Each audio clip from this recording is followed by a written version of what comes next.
Book of Adam and Eve, chapter 54. Then Adam and Eve stood up in the cave and prayed the whole of that night until morning dawned. And when the sun was risen, they both went out of the cave.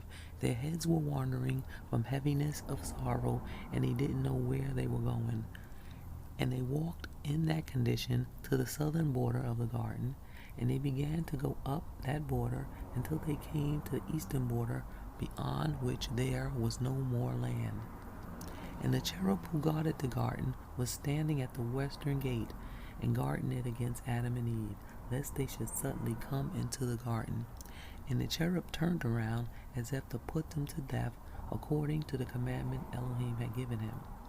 When Adam and Eve came to the eastern border of the garden, thinking in their hearts that the cherub was not watching, as they were standing by the gate, as if wishing to go in, suddenly came the cherub with a flashing sword of fire in his hand.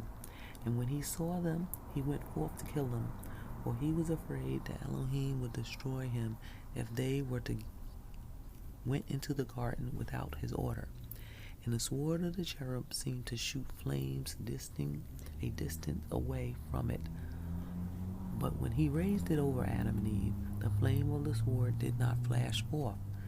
Therefore the cherub thought that Elohim was favorable to them and was bringing them back into the garden, and the cherub stood wondering.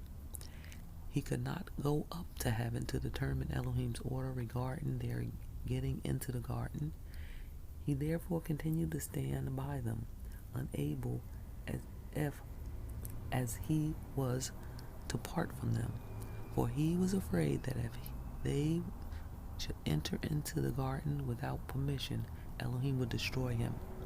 When Adam and Eve saw the cherub coming toward them with a flashing sword of fire in his hand, they fell on their faces from fear, and were as dead.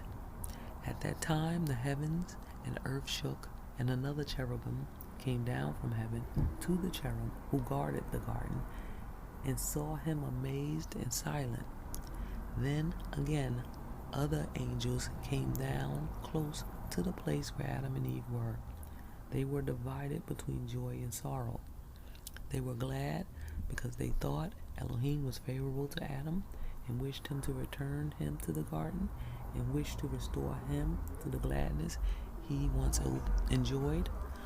But they sorrowed over Adam because he was fallen like a dead man, he and Eve.